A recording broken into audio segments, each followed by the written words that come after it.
मालबार हिलचा राजा, तुझ्यापर्यंत प्रत्येक वेळी पोचता येत नाही, पण माझी भक्ती नेहमी तुझ्या चरणांशीच जोडलेली असते.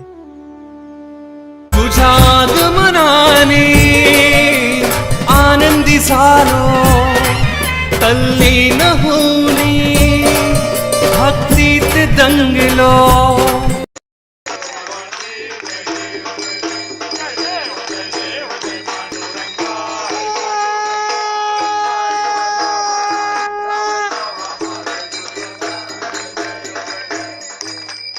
मालबार हिलचा राजा, तुझ्या आरतीनंतर मनाला एक वेगळीच शांतता मिळते.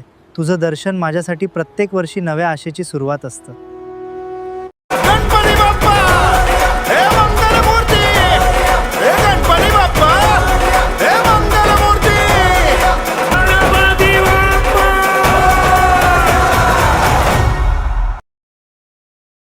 निरोप हा शेवट नसतो, तो पुन्हा भेटण्याचं वचन असतं. पुढच्या वर्षी तुझ्या आगमनाची वाट मी पुन्हा याच श्रद्धेने पाहीन. माझं नातं तुझ्याशी शब्दांचं नाही, श्रद्धेचं आहे. हे नातं आयुष्यभर असंच राहो. गणपती बाप्पा मोरया.